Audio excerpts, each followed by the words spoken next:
Bonjour mesdames et messieurs et bienvenue à l'émission Une journée dans mes souliers.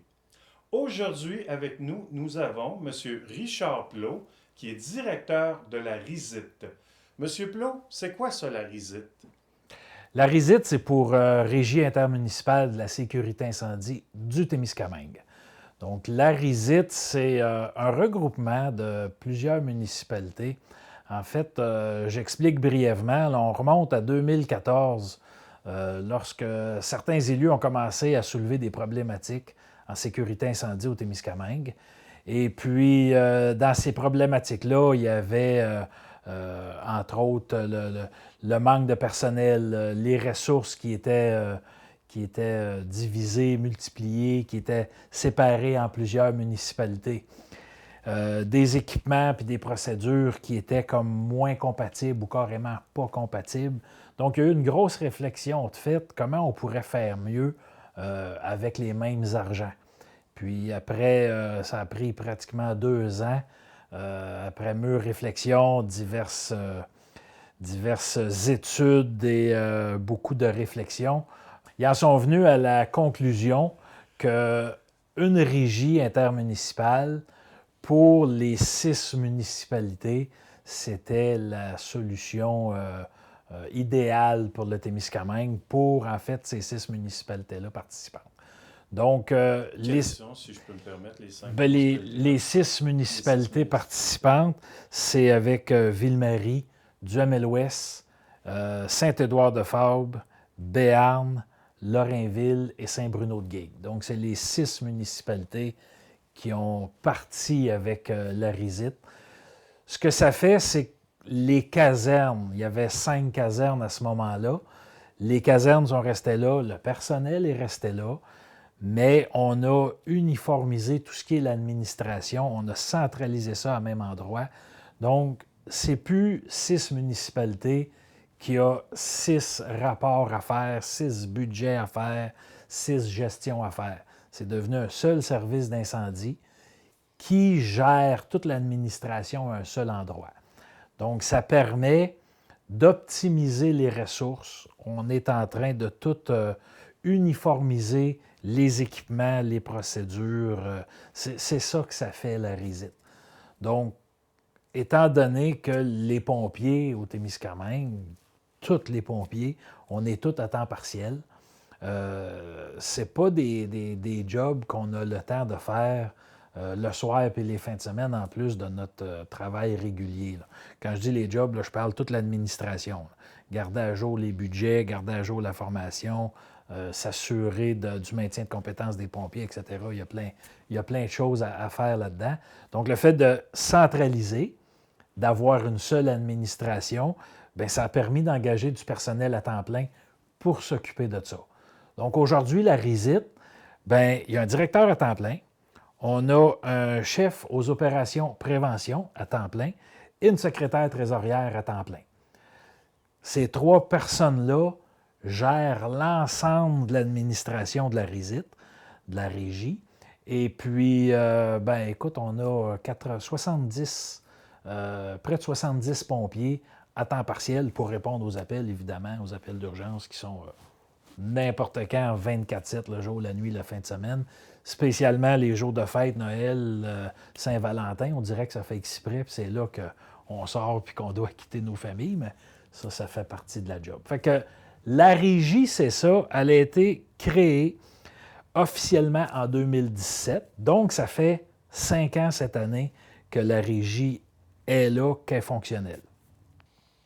Alors, j'aurais une question pour vous, Monsieur Plot. C'est quoi les bénéfices qui viennent avec le fait que ces 6 municipalités-là ont décidé de se regrouper ensemble? Il y a quelque chose de positif qui ressort de ça, assurément.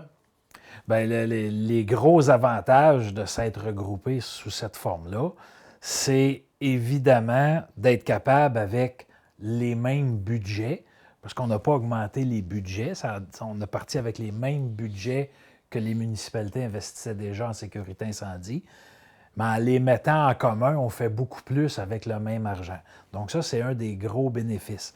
Meilleur pouvoir d'achat, meilleure structure administrative. Donc ça fait en sorte que le fait qu'on ait plus de pompiers, plus d'équipements achetés, mais quand ça vient le temps d'appeler un fournisseur puis de commander un uniforme de pompier ou 20 uniformes de pompiers, c'est évident qu'il y a des économies d'échelle à aller chercher. L'autre grosse économie qu'on a, c'est le fait qu'on ait maintenant un seul service. Lorsqu'on a à intervenir en entraide avec l'autre municipalité, c'est le même service. Donc, il n'y a plus d'échange de factures, il n'y a plus d'administration à gérer. C'est un seul service. Fait qu'au niveau administratif, au niveau gérer les factures puis les envois de factures, etc., c'est beaucoup plus facile. Très facilitant.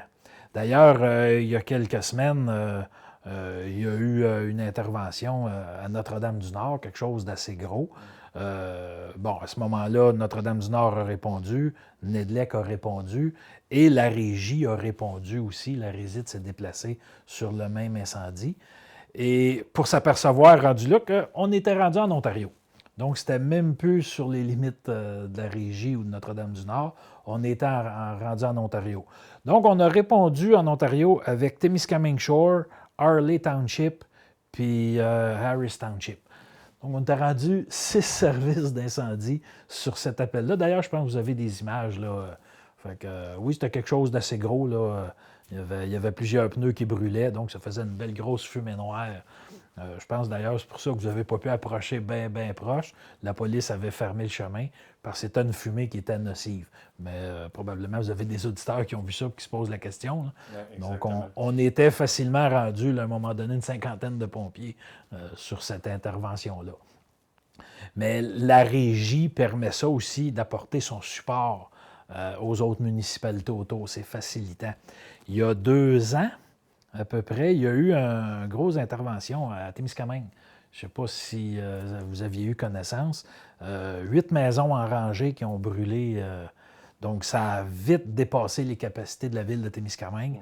Et la régie a été prêtée main forte à Témiscamingue.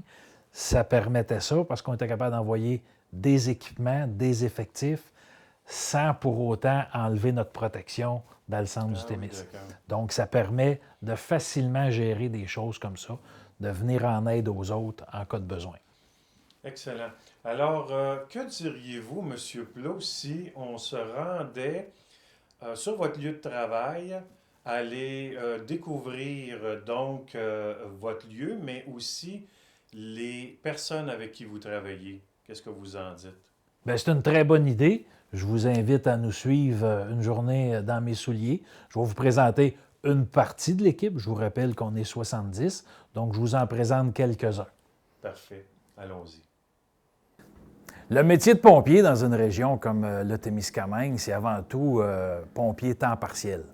Donc, les pompiers qui interviennent sur chaque intervention qu'on a, peu importe la municipalité, c'est tous des hommes, des femmes qui sont dédiés à leur métier de pompier, mais qui ont tout un autre travail dans la vie. Ils ne gagnent pas leur vie comme pompier. Donc, c'est tout du monde qui travaille 30, 40, 50 heures par semaine dans une industrie, dans un travail régulier, si vous voulez. Et chacun de nous, bien, lorsque ça sonne, on a à tout lâcher, que ce soit un souper en famille, que ce soit le travail, que ce soit en plein milieu de la nuit. On lâche tout, on se déplace vers la caserne pour être en mesure d'intervenir.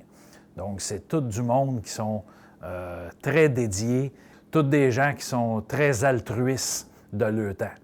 Donc, c'est d'ailleurs pour ça que j'ai accepté un peu de participer à cette série de reportages.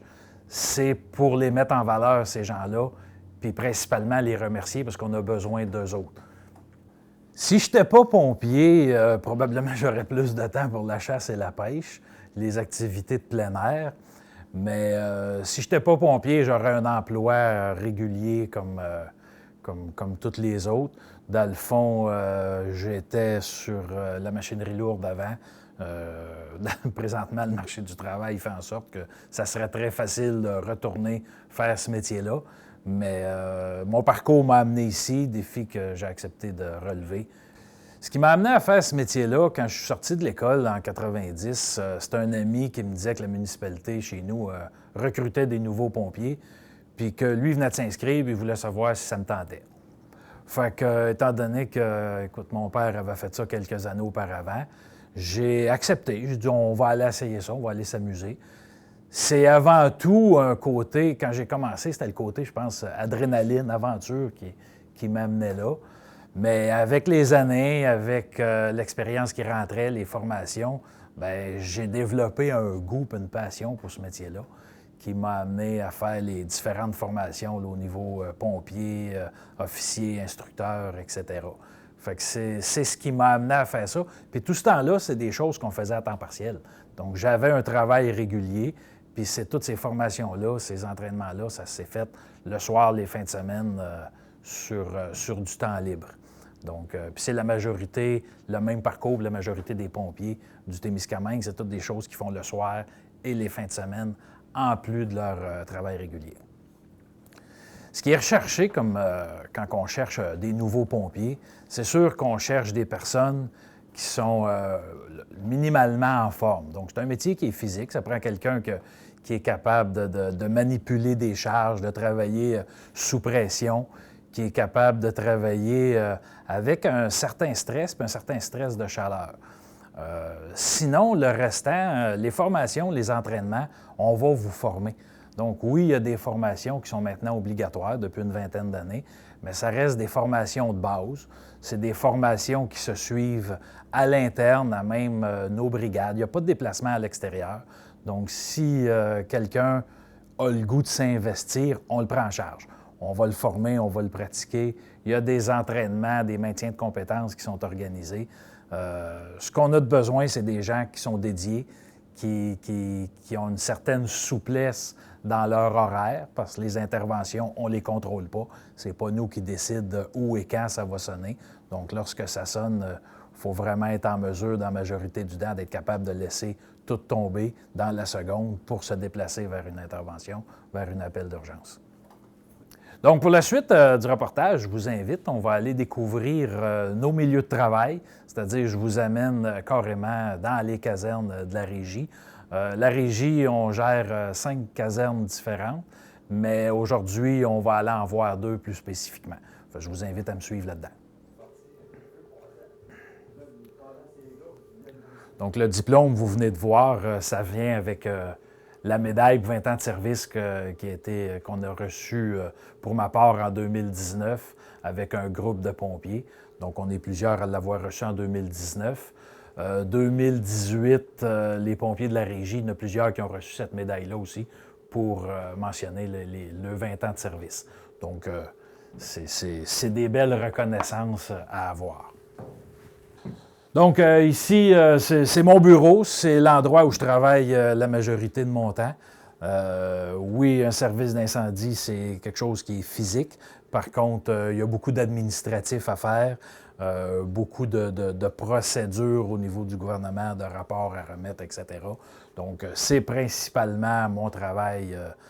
J'ai un travail de bureau maintenant. Par contre, je ne me prive pas d'aller ces interventions quand il y en a. Bonjour, moi c'est François Gingras, chef aux opérations et prévention pour la Résite. Je suis né en 88, j'ai grandi à Ville-Marie, j'ai été à l'école à Ville-Marie, l'école secondaire à Marcel-Raymond. J'ai fait un DEP en charpenterie-menuiserie à l'école Frère Moffett, j'ai travaillé plusieurs années là-dedans. En 2007, j'ai commencé comme pompier à temps partiel sur appel pour la caserne de Ville-Marie. Richard Plot, il a été mon instructeur comme pompier 1. En 2011, je suis parti 9 mois de temps à Québec aller faire comme technicien en prévention des incendies, chercher cette spécialité-là.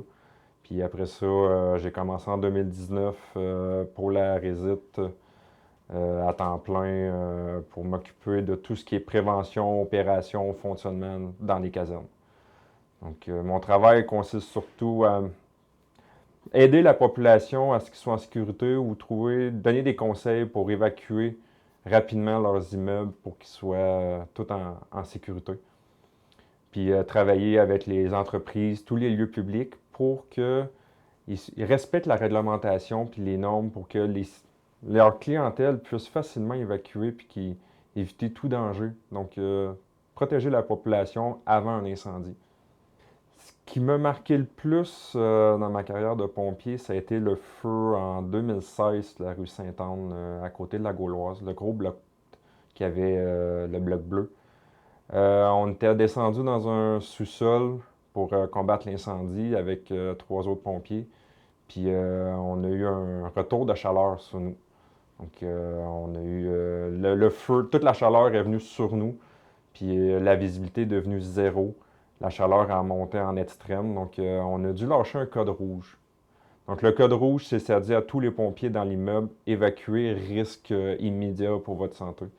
Donc là, on a dû avancer dans des températures extrêmes puis être capable d'évacuer. Donc oui, ça a été une nuit marquante parce qu'en plus, c'est un feu majeur. 16 personnes qui sont retrouvées à la rue. Donc ça a été un travail d'équipe. Il y a plusieurs casernes qui sont descendues, même celle de Notre-Dame-du-Nord qu'on appelle très rarement. Bonjour, je m'appelle Patrick Poulain. Je suis lieutenant pour la Résite. Ça va faire 6 ans que je suis pompier. C'est pas mon métier principal. Mon métier principal, je travaille pour la municipalité de Saint-Bruno-de-Guigue. Je suis embarqué pompier parce que c'est quelque chose qui m'attirait depuis longtemps. Je suis originaire de Rouyn-Noranda. J'ai essayé de rentrer pompier dans cette ville-là, puis les délais étaient assez longs pour rentrer. Quand je suis venu au resto Témiscamingue, j'ai appliqué comme pompier, puis les délais étaient pas mal plus courts. Depuis ce temps-là, je suis pompier, j'ai été formé. Puis j'adore ça. J'adore ce métier-là. Je trouve qu'on est une belle famille. C'est les interventions qu'on va faire. Ça va être surtout l'entraide au public qu'on peut apporter. Quand on est sur une intervention, c'est sûr qu'on demande aux citoyens de rester toujours prudents, de respecter le périmètre de sécurité qui a été établi soit par nous ou la Sûreté du Québec.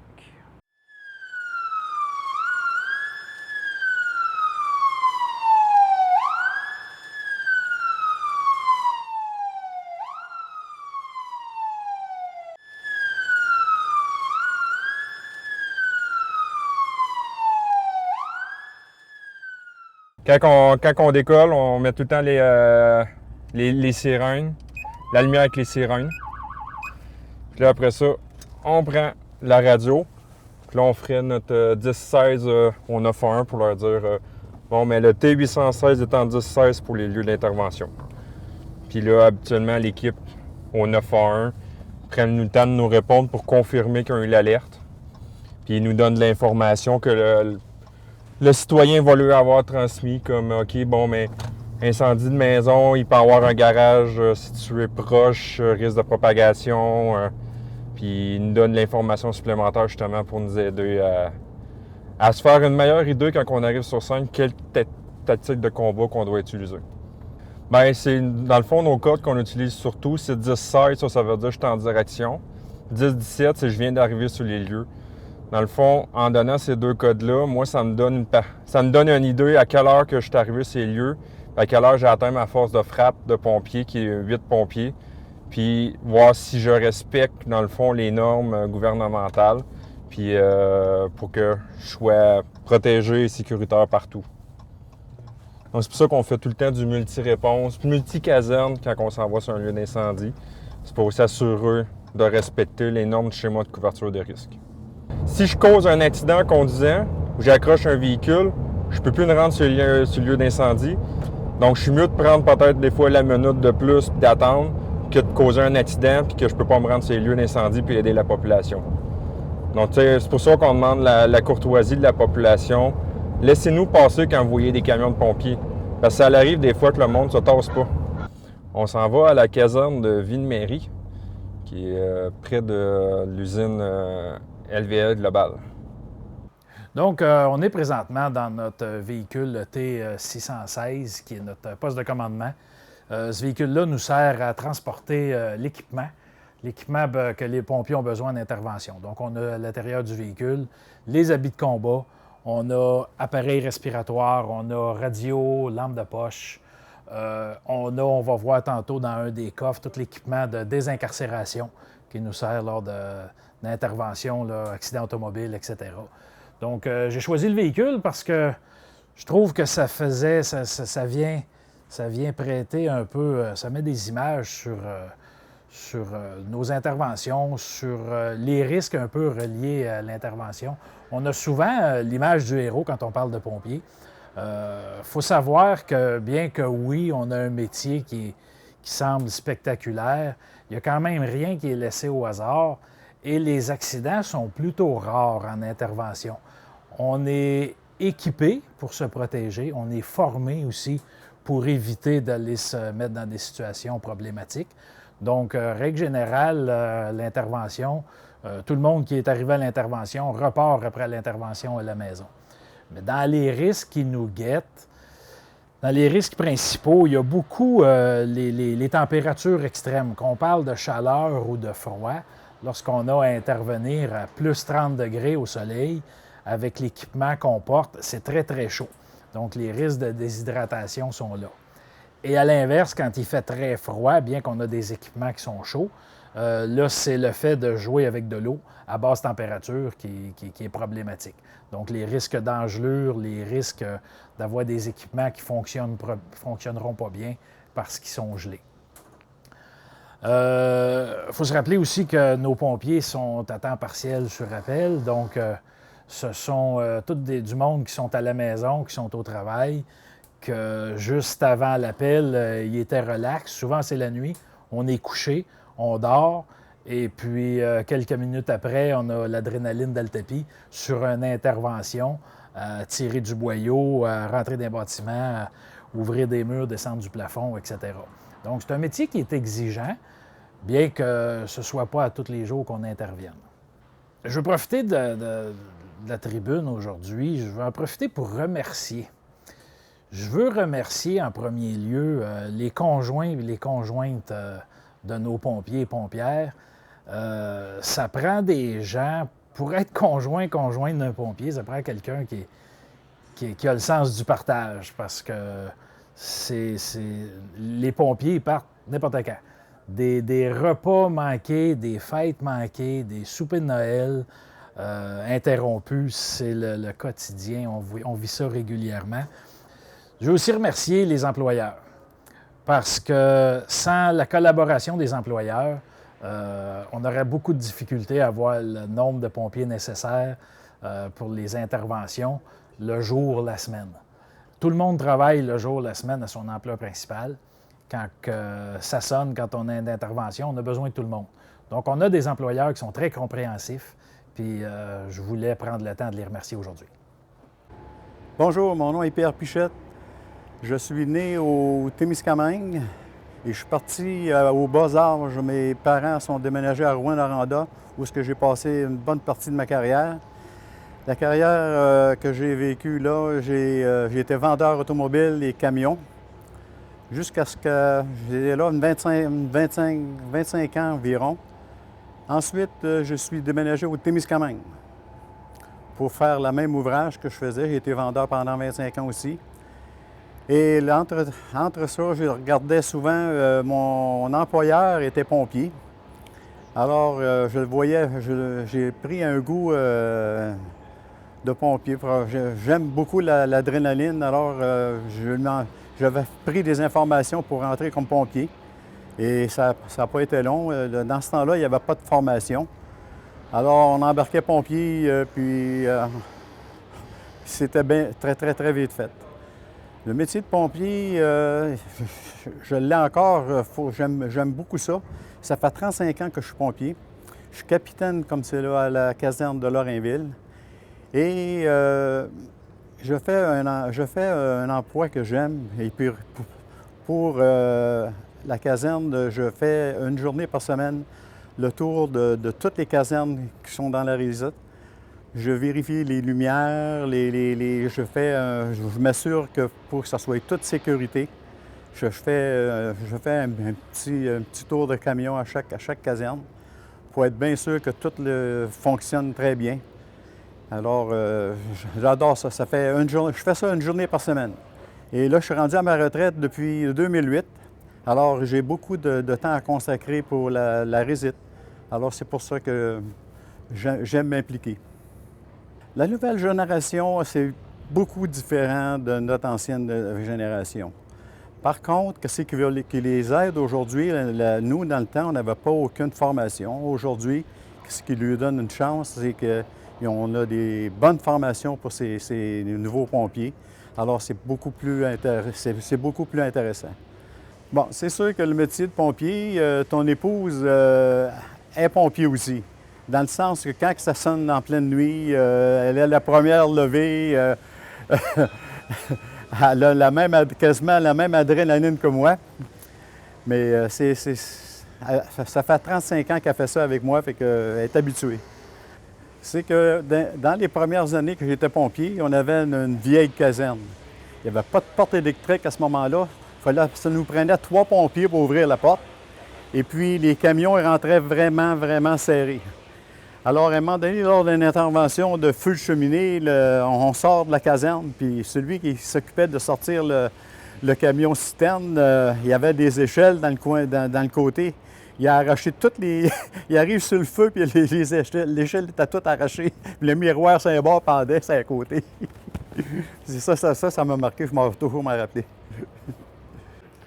Dans le cadre de mon métier, je fais beaucoup de prévention. Donc, les moments les plus intéressants de mon travail, c'est surtout l'automne, quand je vais faire des pratiques d'évacuation dans les écoles, aller voir les enfants, leur parler de sensibilisation, comment être sécuritaire pour évacuer de leur chambre en touchant la porte, marcher à 4 pattes avec la fumée. C'est toujours un moment plaisant pour moi, voir les enfants, voir leurs étoiles dans leurs yeux quand je leur parle, parce que je sais que c'est l'avenir de notre population. Puis avec eux, bien, je suis capable de rejoindre facilement leurs parents. Puis je me suis rendu compte avec les années que le nombre d'incendies au Témiscamingue a grandement diminué.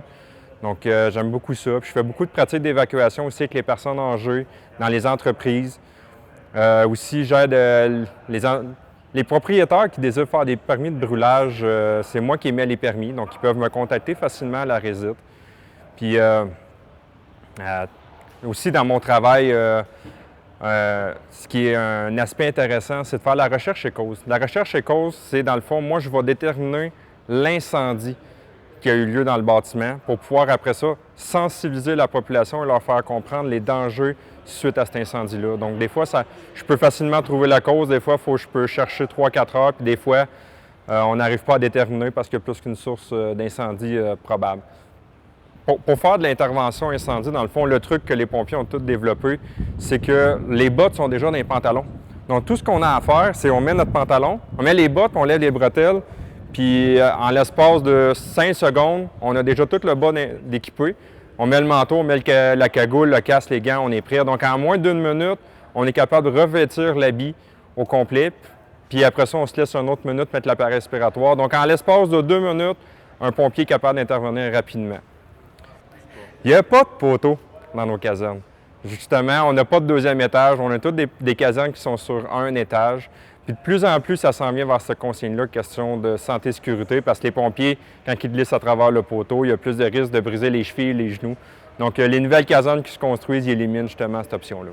Quand on parle d'emploi, les avenirs d'emploi, c'est sûr qu'en sécurité incendie, il va toujours avoir de l'avenir en sécurité incendie. Si vous avez l'intérêt là-dedans, je vous le recommande fortement, si c'est quelque chose qui vous tente. Venez vous informer, venez nous voir.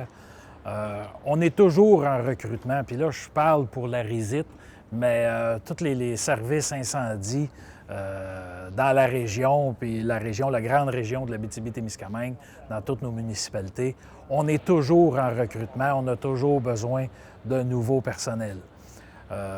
Comme j'ai déjà dit, la formation, elle est incluse, c'est nous qui va vous former.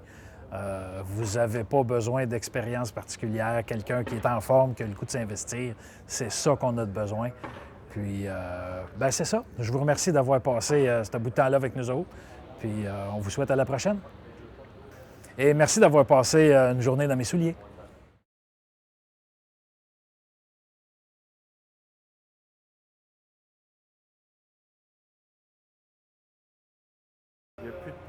Il n'y a plus de poteaux. On n'a jamais eu de poteaux, puis on ne sauve pas des chats dans les arbres non plus.